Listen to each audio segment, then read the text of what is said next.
mais combien on a passé des bons temps ensemble. Combien 380 chapelles de prière le jeudi matin. Alors vous allez me dire, mais c'est bizarre un peu parce que ça fait que 8 ans, 380, ça colle pas. Et oui, une année, on s'est tellement chauffé avec Marc Maggio. Il est où, Marco? Marco, t'es où? Je ne te vois pas. Il est là. On s'est tellement chauffé une année que c'était la deuxième année qu'on avait mis ça en place. On a dit, on ne fait pas que le jeudi, on fait toute la semaine des chapelles de prière à 6h30. Et pour ceux qui s'en rappellent, on l'a fait. On était sur les rotules. Hein. Mais l'Église avance par la prière. Et je crois que on va bientôt baptiser une de nos jeunes, enfin elle est plus adolescente maintenant, elle a 19 ans, mais on a prié pour nos adolescents, pour nos jeunes. Et combien on a vu le fruit aussi de ces enfants qu'on mène, où ils ont trouvé Jésus, ils ont trouvé une espérance, ils sont dans des formations, ça avance bien pour eux. Waouh, gloire à Dieu. Et rien que ça, je dis merci Seigneur pour nos enfants, tu les bénis. Mais soyez pas extérieurs à cette bénédiction. Venez avec nous le jeudi matin. Vous allez voir, on passe des temps formidables et la bénédiction va vous accompagner. 18 semaines de revitalisation, 18 semaines de jeûne et prière comme on a vécu depuis le... Alors normalement, si vous comptez, ça fait 16, mais il y a eu des années où on a... Enfin non, c'était 2 fois par an qu'on les fait. Et on en a fait 2 une fois au mois de juin. Alors on verra si cette année on en fait. Mais en tout cas, au moins en septembre et en janvier, on a des temps de jeûne et prière où en fait, on ne jeûne pas et on prie pour juste maigrir ou se dire on va se mettre en forme. C'est aller chercher Dieu, c'est aller chercher la bénédiction, c'est faire bouger les lignes. On fait bouger les temps et les circonstances de notre époque. Est-ce que vous voulez faire bouger les temps et les circonstances de notre époque? Alors on est ensemble. 99 baptêmes, et oui, ça a grandi pendant l'été. Une épicerie solidaire, waouh! Je me souviens, et je le répète souvent, mais quand je suis arrivé ici, il y avait le petit chalet où on faisait de la distribution alimentaire et ça devenait un petit peu vétuste, on va dire. Et c'était très compliqué et par rapport aux normes HSCP, les hygiènes et tout ça, la sécurité, on ne pouvait plus, quoi. Et j'ai dit, il faut qu'on arrête, qu'on trouve ailleurs. Et là, ils m'ont dit, ben, on t'a pas attendu, Marc. Eh ben, bien sûr, les pasteurs, ils ont toujours des bonnes idées, mais on ne les attend pas. Et on a cherché, mais c'est cher les locaux. Et je me souviens, et j'aime le répéter, vous savez, dans la Bible, il y a des rois, comme le roi Cyrus, qui devient une bénédiction pour le peuple d'Israël, parce que c'est un homme étranger au peuple d'Israël, mais il va les bénir. Et nous, on a eu un Cyrus, et j'aime le dire, M. Masquelier a été un Cyrus pour nous, c'est-à-dire qu'on était dans le maire de Saint-Raphaël, il n'était pas encore maire, et je le rencontre, je devais rencontrer l'ancien maire, mais il ne veut pas me voir. Je viens d'arriver, je suis le petit pasteur. Il m'envoie un petit adjoint. Et cet adjoint, c'est Monsieur Masquelier. Et on parle ensemble. Et je lui dis, oh, on aimerait ouvrir une épicerie solidaire. Je vois que ça l'intéresse. Il est qu'adjoint. Puis quelques mois après, chamboulement. Normalement, il n'y avait pas les élections. L'ancien maire doit partir. Et puis, c'est Monsieur Masquelier qui est élu. Et il m'appelle dans la foulée, dans le mois, en me disant, ça vous intéresse toujours de faire une épicerie solidaire? Moi, j'étais bouche bée. Je me rappelle dire aux anciens qui me disent, mais Marc, on n'a pas l'argent. Je dis, ben, on va prier. Vous savez, on a ce réflexe, mais j'aime ce...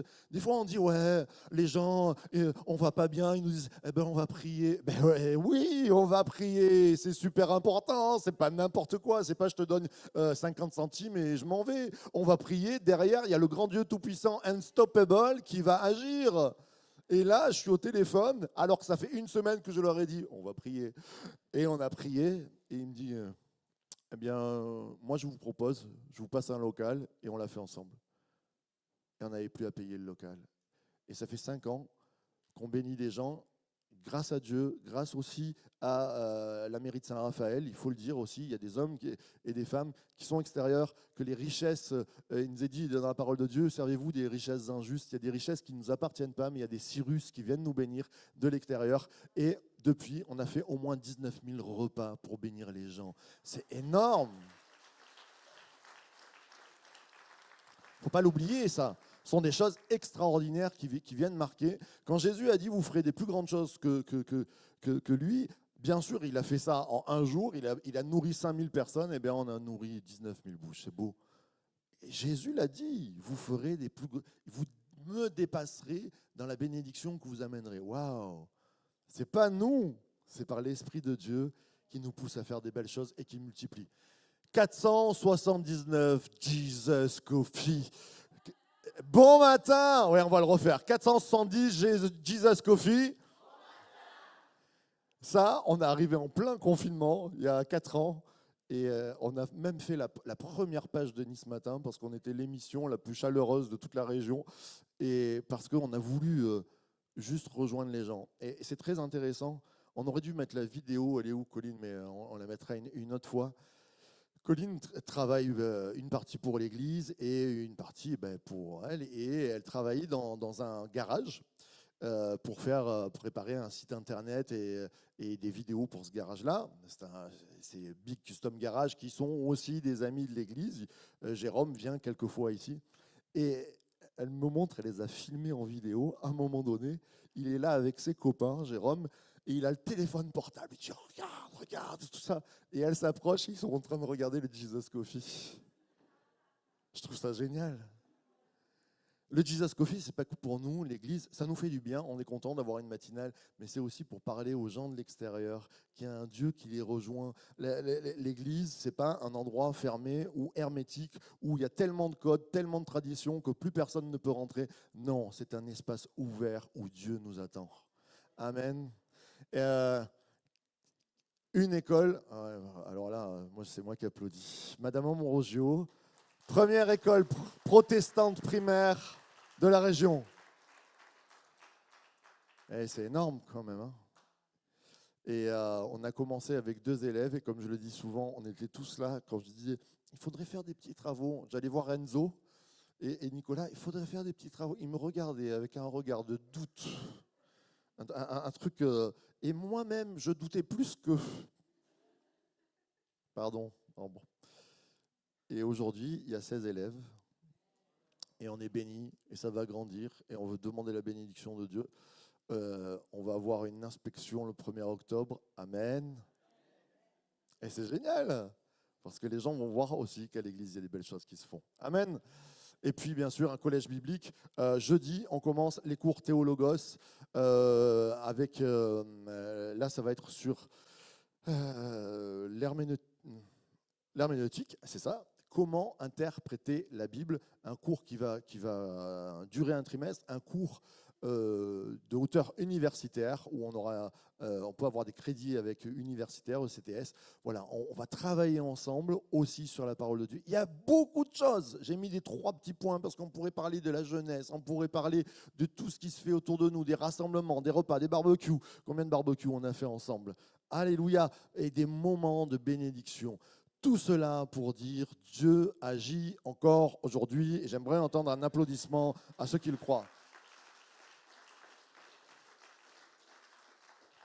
Bien sûr, il agit par un seul Dieu, un seul esprit, un seul Christ. Je crois qu'il doit y avoir un passe. Voilà. Ce matin, j'aimerais parler. Mon titre de prédication est un peu étrange, mais c'est toi, mon Seigneur, toi, plus moi, c'est l'infini. Dieu plus toi, c'est l'infini. Dieu qui vient agir dans nos vies, c'est unstoppable, c'est inarrêtable. Il n'y a pas, Dieu est infini et il veut nous donner ce matin ce goût de l'infini. Alors toi plus moi, c'est-à-dire si tu suis Jésus, si tu te contactes avec Jésus, si tu fais un plus avec Jésus, il y a de l'infini qui vient changer ta vie. Et ça va être extraordinaire. C'est là où je veux t'amener ce matin. On va lire ensemble, on va se lever pour lire ce texte qui se trouve dans l'évangile, un des meilleurs évangiles du monde, on peut se le dire, l'évangile de Marc. On est d'accord, Marco? L'évangile de Marc au chapitre 9. Et j'ai fait une traduction à moi. Il y a des mots qui vont apparaître, vous allez vous dire, mais c'est pas dans la Bible de ma Bible, ça. Dans genre le mot lessive. Mais dans toutes les traductions, il y a marqué foulon. Je ne sais pas qui c'est qui utilise du foulon pour laver son linge aujourd'hui. Voilà. Et on est tous là où celui-ci est mon fils bien-aimé. Il y a des traductions, on a habitué. Ça a devenu une tradition. Une traduction-tradition. Mais quand je vois ma fille, je lui dis pas, alors, ma fille bien-aimée. Vous dites ça, vous? C'est pas, peut-être ma femme, ma bien-aimée, mais c'est bon aussi de réfléchir à comment on parle aujourd'hui et qu'est-ce que Dieu veut vraiment dire au travers de sa Bible. Allez, on lit ensemble. Et après 6 jours, Jésus prend avec lui Pierre, Jacques, c'est un présent, Jacques et Jean, et les mène eux seuls à l'écart sur une grande montagne, ou une haute montagne selon les traductions. Il fut, et là vous avez tous les anciens biblistes me disent, c'est transfiguré Marc, c'est pas transformé. On va le voir ensemble, parce que transfiguré ça veut dire quoi? Il a changé de visage, volte-face. Il fut transformé devant eux, et ses vêtements devinrent brillants et d'une blancheur éclatante comme la neige, telle qu'il n'y a point de lessive sur la terre qui puisse ainsi blanchir. Et oui, Élie leur apparut avec Moïse, et il parlait avec Jésus. Et Pierre répondit et dit à Jésus, Rabbi, maître, c'est bon que nous soyons ici. Faisons 3 tentes, une pour toi, une pour Moïse et une pour Élie. En fait, ils ne savaient ce qu'ils disaient, car ils étaient tous effrayés. Un nuage se forma alors et les enveloppa, et du nuage une voix en sortit. Il est mon fils que j'aime sans limite. Écoutez-le. Aussitôt les disciples regardèrent autour d'eux. Ils ne virent plus personne, sinon Jésus qui était seul avec eux. Pendant qu'ils descendaient de la montagne, il leur interdit de raconter ce qu'ils venaient de voir jusqu'à ce que le Fils de l'homme ressuscite d'entre les morts. Amen, amen et amen. Vous pouvez prendre place.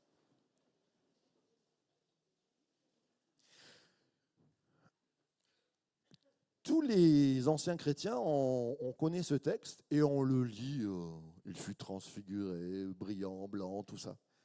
Mais quand tu découvres ce texte, c'est quand même une scène cinématographique extraordinaire quand même.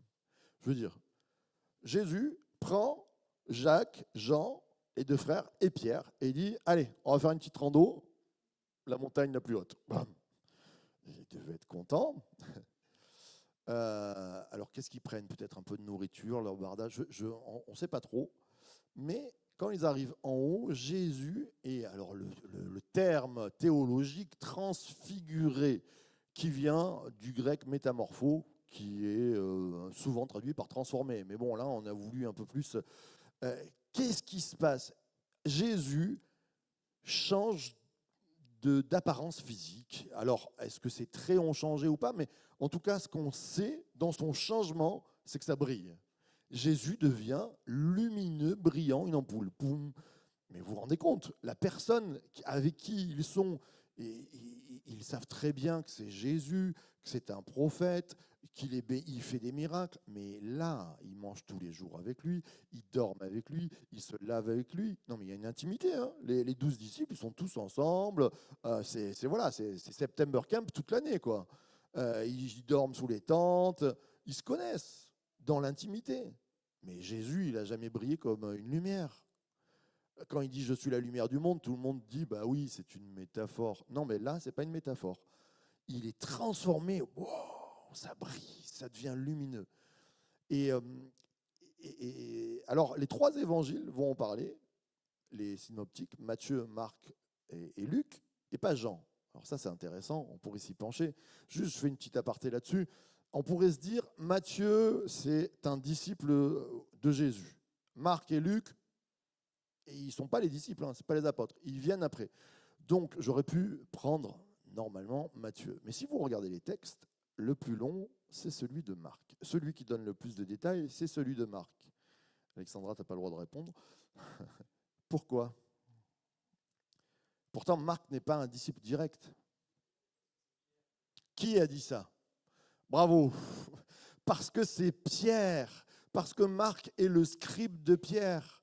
Il l'écrit parce que c'est Pierre qui lui raconte l'histoire derrière.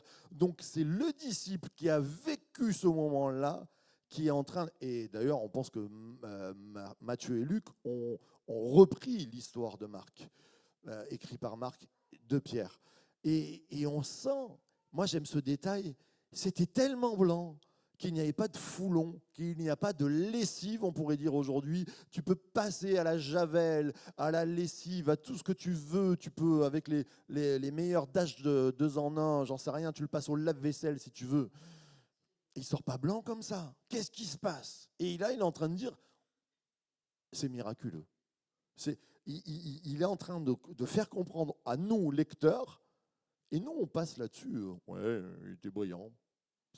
Non, Pierre, il est en train de dire à Marc, mais dis-leur que c'est une impossibilité que ce soit blanc comme ça.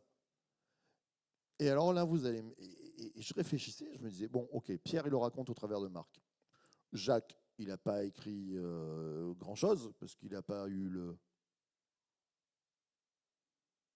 Allez, pourquoi il n'a pas écrit grand-chose, Jacques? Et vous allez me dire, mais si, c'est pas le même Jacques qui a écrit l'épître de Jacques. Il est mort, il a été décapité, rappelez-vous. Lui, il n'a pas eu le temps d'écrire. Peut-être qu'on aurait eu un 5e évangile. Hein. Et Jean, pourquoi Jean, qui vit ce moment-là, il ne l'écrit pas? Je trouve quand même que c'est un moment particulier. C'est un miracle extraordinaire. Alors, Jean ne raconte pas beaucoup de miracles. Il n'y en a que 7. 7 plus 1, on va dire 8. Mais en fait, dès qu'il commence, il raconte cette histoire. Au commencement était là la lumière. Et Jean, sans décrire ce moment peut-être tellement intime pour lui qu'il ne veut pas tout décrire, il est en train de dire Jésus est venu comme une lumière. Quand Jean nous parle que Jésus était la lumière, ce n'est pas qu'un côté poétique. Oui, vous comprenez, waouh, magnifique, les fleurs, ça sent bon, et Jésus était la lumière parmi nous. Non, il est en train de dire, moi j'ai vu Jésus s'allumer devant moi. C'est ça.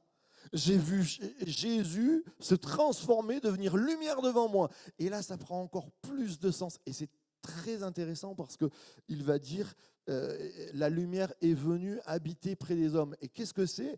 Elle est venue tabernacler. Elle est venue faire une tente. Il y a comme un petit rappel de ce que Pierre dit. Et si on faisait des tentes, la lumière est venue tabernacler et elle n'avait pas besoin de tente pour habiter puisqu'il avait le corps du Christ et elle est venue.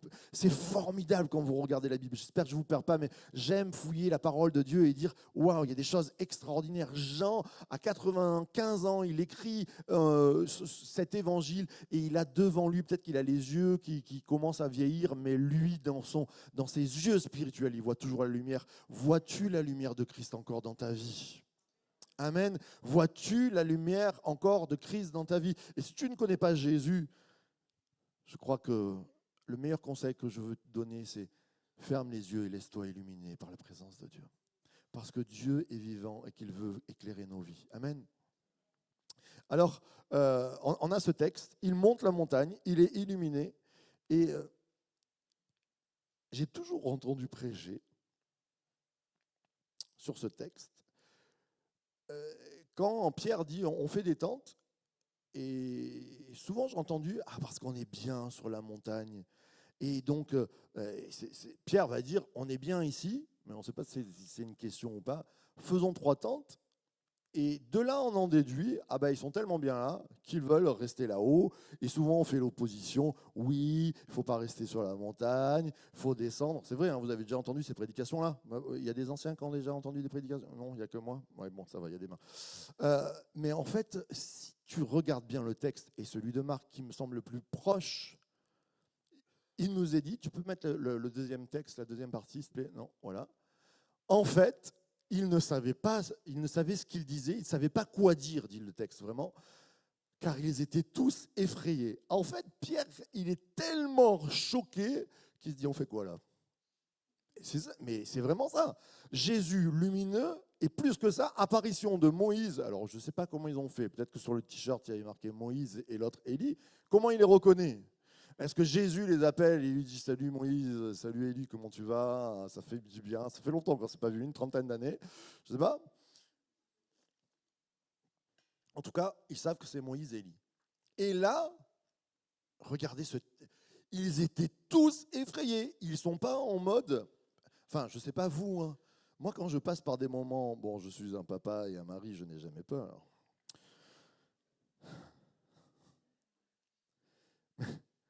Il y a des endroits où on n'est pas serein, malgré tout.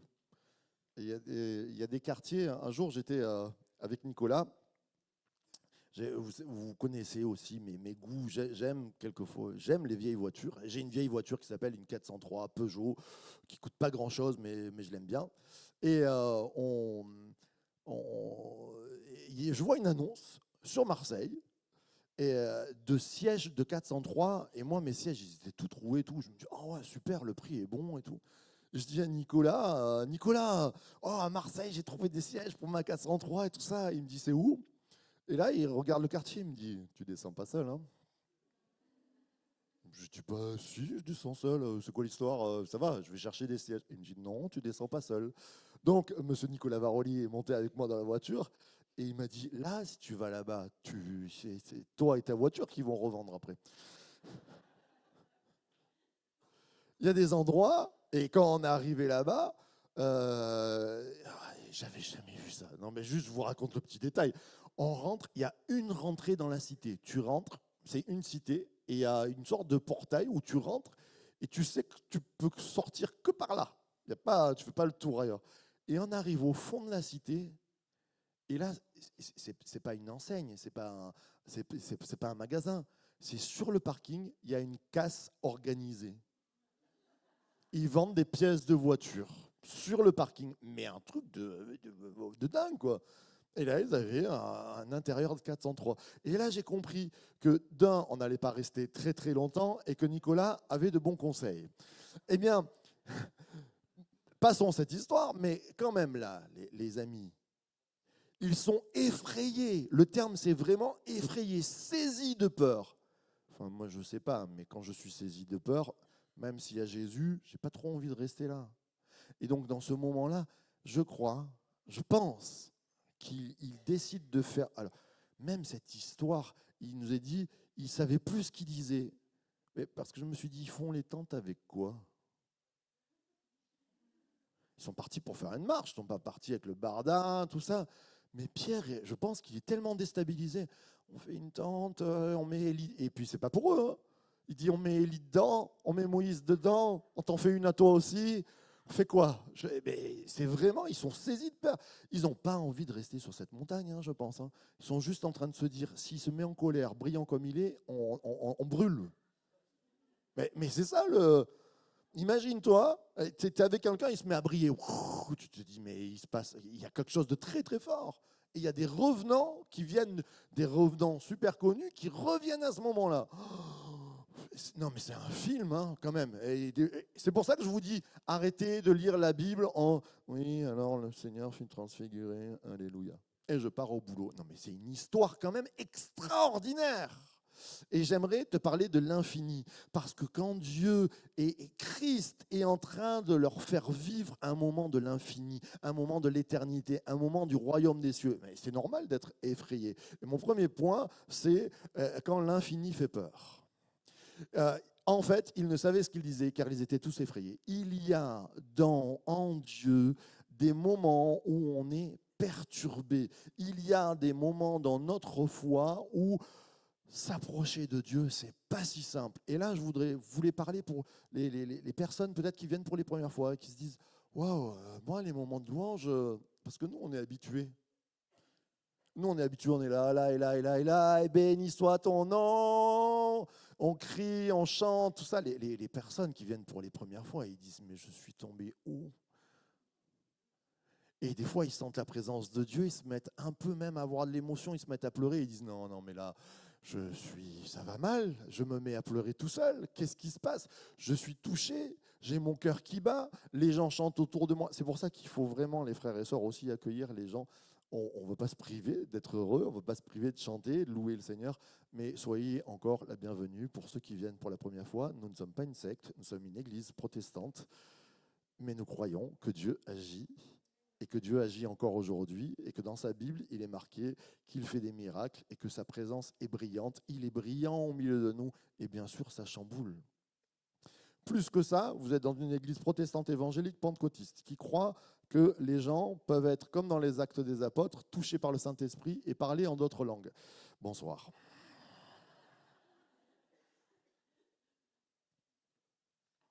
Je bénis l'Éternel d'avoir été baptisé du Saint-Esprit à l'âge de 12 ans et de n'avoir pas su avant ce que c'était. parce que je n'avais pas entendu parler, j'étais gamin, tout ça. Et vraiment, la présence de Dieu m'a envahi. Et comme je le dis souvent, j'ai eu une vision, ça a été quelque chose de tellement fort. C'est ce qui a marqué ma vie. Mais même quand ça m'est arrivé, je me suis mis à trembler parce que je me suis dit, oh, tu n'arrives plus à parler en français, ma langue disait des choses, je savais, mais c'est fou quand vous y pensez. Donc j'avais ma mère à côté, je l'ai saisie, comme ça, en lui disant, wow, j'essaye de lui parler, je sens bien que je ne parle pas en français encore. Non, mais c'est fou cette histoire aussi, le baptême du Saint-Esprit quand même. Et ma mère, bien sûr, elle qui sait, oh le petit, il est baptisé du Saint-Esprit. Et oui, mais vous savez, mes frères et sœurs, il y a des choses dans la Bible qui sont impressionnantes. On s'en est peut-être habitué et il faut peut-être s'en déshabituer. J'avais un jour un frère qui disait, oh, vous savez, moi, je parle en langue tout le temps, je suis sous ma douche, j'avais envie de dire, arrête, on ne voit pas tous les détails, mais parler en langue, c'est quand même la présence de Dieu qui vient en nous. Pour moi, c'est le moment d'intimité le plus puissant qu'on puisse avoir avec Dieu, c'est-à-dire le Saint-Esprit qui nous visite et qui nous fait parler en d'autres langues. C'est pas rien. Ne minimisons pas ces choses-là. Je parle aux chrétiens charismatiques qui sont là parmi nous, parce qu'après, on s'habitue et on dirait que c'est plus rien et on parle en langue. On ne sait même pas si c'est parler en langue. C'est pas juste faire blablabla. Bla, bla, bla. C'est être rempli du Saint-Esprit. Et il y a quelque chose qui imprègne notre langue encore et qui prie en nous, parce que le Saint-Esprit habite en nous. Et pour les autres, ceux qui viennent pour les premières fois, qui se disent, c'est quoi l'histoire ? C'est biblique, c'est arrivé à la Pentecôte, et les apôtres ont parlé dans d'autres langues, et des langues célestes, des langues qu'on ne peut pas comprendre, des langues où on ne va pas chercher à dire, il y a un verbe, un sujet, il y a quelque chose qui tombe, on appelle ça un charisme, un don qui vient. Et là, c'est toute la puissance de Dieu. Et oui, ça peut faire peur. Oui, il y a des moments, je crois, où ça peut être perturbant. Mais sachez que le Saint-Esprit est un gentleman et qu'il ne force personne. On ne parle pas de possession. Je préfère cadrer ce matin. L'esprit des prophètes est soumis aux prophètes. Bien sûr que ce sont des vagues fortes, mais le Saint-Esprit n'imposera jamais sa puissance à personne. C'est nous qui disons, Seigneur, viens en moi et remplis-moi. Et il y a du miraculeux qui peut sortir de ces moments-là. C'est toujours un miracle quand on parle en langue.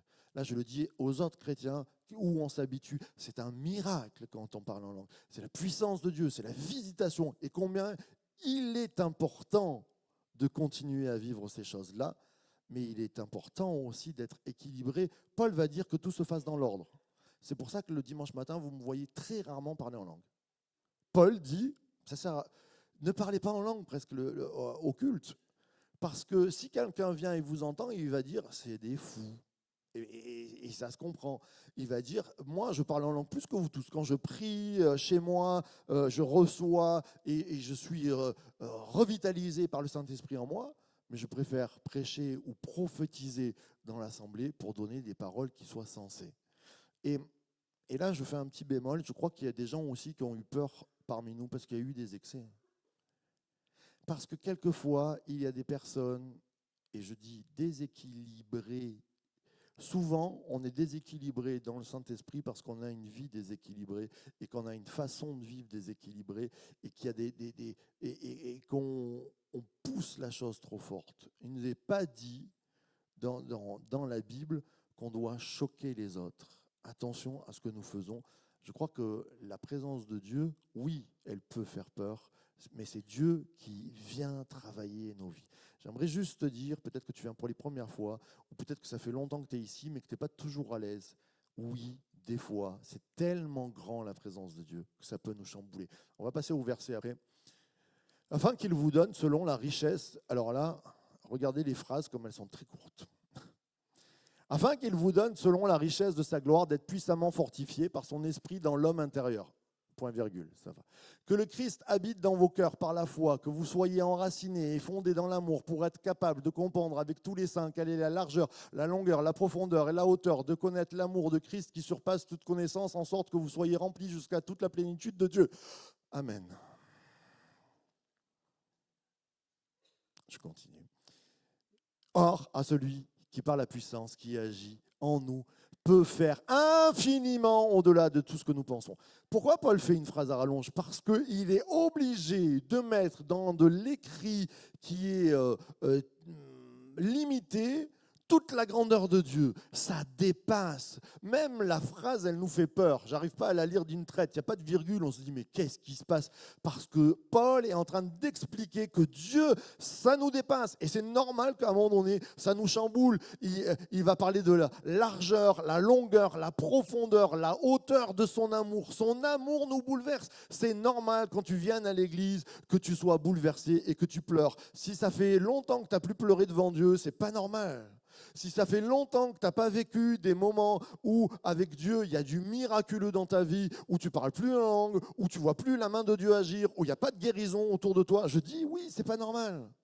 Parce que Dieu est tout puissant, il est unstoppable. Et quand il agit puissamment. Et là, on le voit, nos chers apôtres, ils marchent avec lui, ils découvrent une face, ils ne s'attendaient pas. Et Dieu se révèle des fois là où tu ne t'y attends pas. C'est peut-être pas ce matin, c'est peut-être ce soir quand tu vas être dans ton lit en ouvrant la Bible. Waouh! Une présence de Dieu comme tu n'as jamais senti. Dieu veut te surprendre aussi parce qu'il veut te montrer combien il est grand, sa largeur, sa longueur, sa profondeur vient impacter nos vies. C'est comme si, des fois, nous, en tant que chrétiens, on est face à un barrage. Vous êtes déjà allé face à des barrages. Il y a des barrages où il y a tout un réservoir d'eau, il y a un grand mur. C'est comme si nous, des fois, les chrétiens, on se met en bas du mur, il y a un petit robinet, on dit oh, la présence de Dieu. On ouvre le robinet, on dit waouh, regardez ça. Mais si Dieu pas casse le barrage, parce que s'il casse le barrage, on est balayé sur 100 km. Mais s'il ouvre les grosses vannes, oh, Dieu, tu es capable de ça. Dieu n'est pas là pour nous choquer. Dieu a toujours un but dans ce qu'il fait. Et quand il apprend qu'il est la lumière tout-puissante, ils sont effrayés à 100%. C'est pour leur montrer qu'il va être une lumière qui ne s'éteint pas. Ce n'est pas une lampe halogène qui a 1500 heures de vie et ça s'arrête, mais c'est pour dire même, mais ça c'est super important parce que le texte nous parle. Et c'est intéressant, si vous continuez, que quand Jésus descend de la montagne avec eux, il leur parle de la mort à la croix et de la résurrection. Et là, ils disent, c'est quoi ressusciter des morts? Ils ont déjà oublié la lumière, tout ça. Mais parce que quand Jésus va mourir, ils vont être dans le noir le plus total.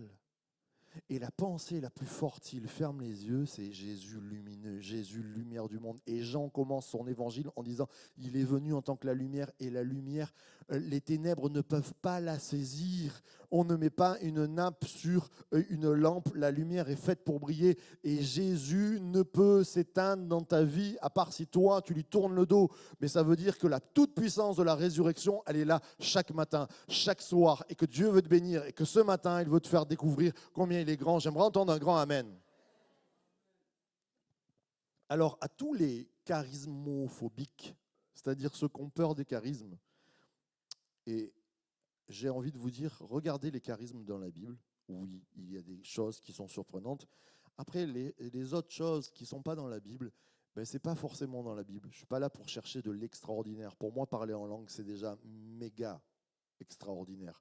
Pour moi, voir quelqu'un guéri, c'est supra extraordinaire. Pour moi, entendre une parole de connaissance chirurgicale, c'est-à-dire quelque chose qui vient, il y a quelqu'un qui vient me parler, qui me décrit mon passé ou qui me donne une solution parce que Dieu l'a inspiré, c'est du miraculeux à 100%, c'est brillant. On a besoin du miraculeux, mais on n'a pas besoin d'inventer la présence de Dieu. Amen. On continue. Alors, bien sûr, l'infini, des fois ça fait peur, mais j'aimerais te dire, l'infini transforme. Il fut transformé devant eux et ses vêtements devinrent brillants et d'une blancheur éclatante. Vous allez me dire, ça c'est Jésus. Jésus brille, ah ben c'est bien.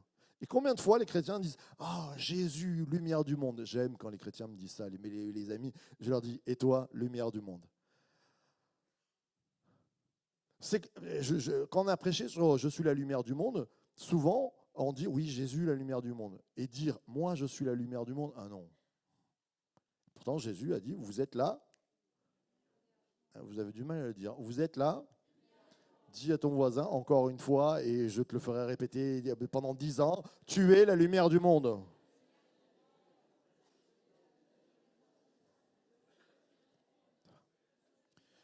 Alors, mes chers amis, il fut transformé devant eux et ses vêtements devinrent brillants et d'une blancheur éclatante. Jésus, lumière du monde.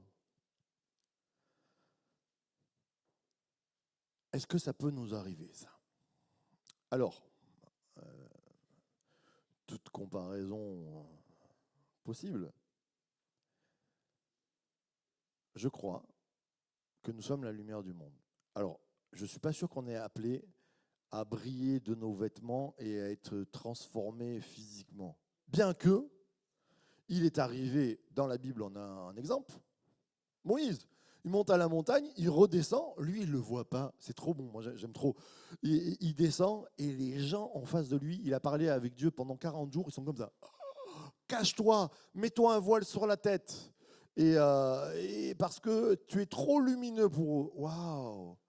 Il était tellement imprégné de la présence de Dieu que cette présence-là, elle émanait de lui. C'est intéressant, des fois aussi, il y a des gens qui viennent pour les premières fois, et ça m'est arrivé dans l'église, qui viennent me voir, qui me disent la personne qui a prié pour moi, ou vous, pasteur, je ne sais pas, il y a eu une lumière qui est sortie, qui était sur vous, parce que spirituellement, vous êtes la lumière du monde, dans ce monde de ténèbres. Et peut-être que ce n'est pas physiquement que ça sort, mais je crois que l'Église est appelée à être une lumière et qu'elle diffuse sa lumière. Spirituellement, elle change la donne.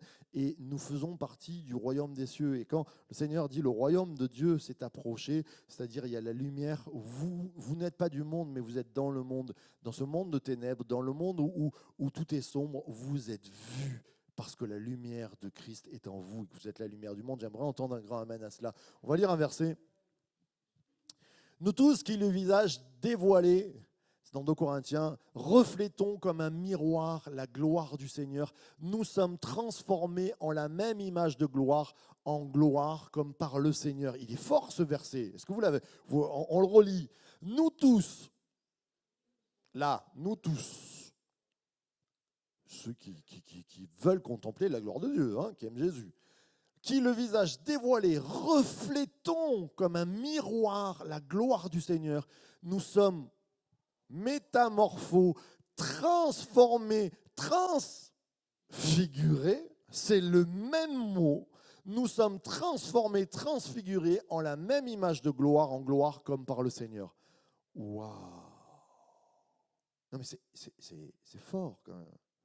C'est-à-dire que Dieu nous permet de refléter sa gloire et que tu peux être cette lumière de l'infini, cette infinie bonté, cette infinie grandeur, cette infinie puissance, elle peut passer au travers de toi pour bénir les autres. Pas pour leur faire peur, même si des fois, les gens, quand tu leur parles, que tu dis, on prie pour les malades et les malades sont guéris, tu veux que je prie pour toi? Oui, mais pour éclairer leur chemin aussi. Que la lumière... Comprenez que dans le monde spirituel, vous êtes des lumières parce que Dieu brille en vous et que ça vous transforme. C'est exactement le même mot, métamorpho. C'est-à-dire que notre vie... Alors peut-être certains me disent, oh non, mais si tu connaissais ma vie, ben, je ne la connais pas, même si tu me dis ça, je veux juste te dire, ben, change de vie. Sors des ténèbres. Arrête de mettre un voile sur ta vie. Arrête de te cacher. Tu connais Jésus, tu aimes Jésus. Je crois qu'il y a la présence de Dieu qui peut impacter ta vie. Enlève. Et si c'est des choses qui te tiennent comme des chaînes, Dieu est unstoppable. Il brise les chaînes. Ce matin, peut-être que tu as envie de retrouver la lumière et que ça fait longtemps que tu n'es plus lumineux. Eh bien, le Seigneur te dit, brise tes chaînes. Sors de tes prisons. Ce matin, on est dans un temps, c'est September Camp, pour sortir libre, pour sortir fortifié, pour sortir encouragé, pour que la puissance de Dieu agisse encore aujourd'hui. Tu peux dire un grand amen. Et puis, on va terminer avec ce dernier point. L'infini se partage, c'est ce que je disais. Pendant qu'ils descendaient de la montagne. Et oui, ils ne sont pas restés là-haut. Et ils sont descendus. Et quand ils sont descendus, il y a beaucoup de choses qui sont passées. Il y a eu des guérisons, il y a eu des démoniaques qui ont été... des démons qui ont été chassés. Et parce que quand nous recevons la puissance, quand nous recevons la révélation, bien sûr, elle doit se partager. L'infini, quelquefois, il nous fait trembler de peur, mais cette puissance, elle nous transforme. Et quand l'infinité de Dieu nous transforme, c'est pour qu'on puisse le partager avec les autres. Et j'aimerais lire le dernier verset, s'il te plaît. Jésus dit, guérissez les malades quand on descend. C'est juste après le passage de la transfiguration dans Luc. Guérissez les malades qui s'y trouveront et dites-leur, le royaume de Dieu s'est approché. Guérissez les malades. C'est pas Jésus là, hein. C'est les disciples. Guérissez les malades et dites-leur, le royaume de Dieu s'est approché. Il y a beaucoup de fois où Jésus va dire, le royaume de Dieu s'est approché. Quand la lumière de Christ s'est dévoilée face aux disciples, ils ont dit, oh, mais c'est fou. Peut-être qu'ils ne pensaient pas, ils étaient effrayés parce qu'ils ne pensaient pas que Jésus était aussi puissant. Et Jésus prend sa puissance, leur donne et leur dit, maintenant le royaume de Dieu est en vous, il s'est approché, approchez-vous des autres. Le royaume des cieux est là ce matin parce que Dieu est présent et parce qu'il a mis en nous la présence, sa présence. Le royaume des dieux s'est approché, allez, guérissez les malades. Annoncez la bonne nouvelle. Je crois que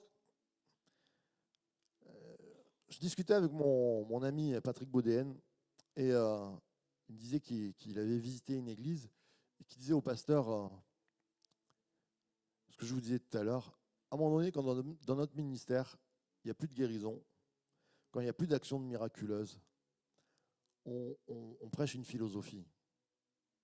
Je peux vous parler de la Bible et des merveilles bibliques de l'hébreu et des poèmes magnifiques et de la prose qu'on peut y trouver et des prophéties qui se sont accomplies mais ne rien vivre.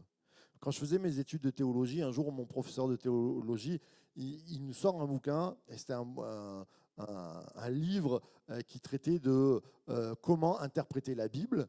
Et c'était un théologien hors pair qui l'avait écrit, c'était très intéressant. Il nous dit, bon, mais voilà, c'est très intéressant, mais si vous le rencontrez, hein, ne soyez pas choqués, hein, il n'est pas du tout chrétien et il ne croit pas en Dieu.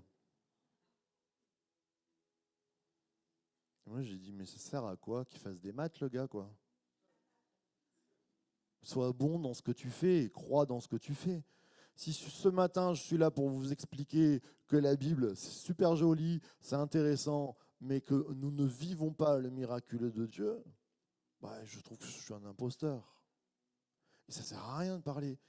Et quand Jésus leur dit, il ne leur dit pas allez expliquer toute la parole, même s'il l'a fait et même s'ils l'ont fait, allez prêcher que la virgule et tout ça, ça fait ça. Non, il leur dit allez guérissez les malades. Et dites-leur, le royaume de Dieu s'est approché. Parce que ce qui va impacter nos vies et les vies des autres, c'est le royaume des cieux qui touche notre malheur, qui touche notre profondeur d'âme, qui touche nos bobos, qui touche nos soucis. Parce que Dieu se soucie de tes soucis. Parce que Dieu s'approche. Et c'est ça qui est impactant. On n'a pas besoin d'une philosophie qui nous raconte qu'il y a 2000 ans, il y avait des choses belles qui étaient là. On a besoin d'une religion pure et sans tache, puissante, qui nous dise aujourd'hui c'est possible parce que Dieu est unstoppable, il est inarrêtable, il vient de bénir. J'aimerais entendre un grand amen à ceux qui le croient ce matin. Alors oui, l'infini se partage. On va se lever ensemble et on va partager de l'infini. On va partager du divin ce matin. Je vais faire un appel. Et ce matin, je fais vraiment un appel pour les personnes qui sont malades. Parce que la parole de Dieu nous dit, allez guérissez. Pas par nos propres forces, mais parce qu'il nous a transmis cette capacité, cette autorité de prier pour les malades et que les malades soient guéris. Je vous rappelle, Eddie, la semaine dernière, il est venu, il a témoigné, il a dit, on a prié pour moi. Le pasteur, il est simple, hein, c'est pas moi. Mais il ne pouvait plus bouger la main. Oh, il peut ouvrir la main. Il avait la maladie du pétrin. Il n'arrivait même plus à ouvrir une bouteille. Dieu guérit. Amen. Et Dieu guérit pas que les nouveaux. Il dit, bon, il n'est pas là ce matin, mais il est plus vieux que moi. Et dans la foi aussi. C'est bon pour toi. Combat le bon combat. Mon frère, n'accepte pas. Des fois, on est résigné à dire, oh ben oui, ben Voilà, je suis résigné. À moins que Dieu t'ait parlé comme à Paul et te dit, je te laisse cette écharpe dans la chair, tu continues, ma grâce te suffit. Mais si tu n'as pas parlé clairement, n'accepte pas la maladie dans ton corps, n'accepte pas la douleur dans ton corps, parce que Jésus a dit, je partage ma gloire, et que face à face, nous voyons sa lumière. Peut-être que c'est une maladie, j'allais dire, de cœur ou mentale, c'est-à-dire psychologique. Peut-être que tu es en dépression, peut-être que tu n'as plus goût à la vie, que tu as besoin d'être guéri dans ton cœur. Peut-être que c'est une blessure du passé où tu as fait des choses, où on t'a fait des choses et où tu n'as plus confiance. Et le Seigneur veut te guérir. Eh bien, crois au miraculeux de Dieu parce que le royaume de Dieu s'est approché et que l'infini, nous voulons le partager. L'infiniment grand de Dieu, nous le partageons ce matin dans la prière. Alors, nous sommes dans la présence de Dieu. Je crois qu'on comprend combien Jésus est grand. Et on veut être comme ces apôtres qui sont là, qui ont vu Jésus briller. Et je vais te dire sans plus tarder, si tu as reçu ce message dans ton cœur, viens sur le devant, on va prier ensemble, avec les anciens, avec les frères et sœurs qui sont là, qui sont préparés dans la prière pour prier pour toi. On va prier maintenant afin que tu sois guéri. Afin que tu sois guéri dans ton corps, afin que tu sois guéri dans ton âme, afin que tu sois guéri de ton passé. Commencez à vous approcher et nous allons prier ensemble. Et je crois que Dieu, je suis certain que Dieu va agir. Et nous pouvons déjà acclamer Jésus pour ce qu'il va faire pendant ce moment de prière.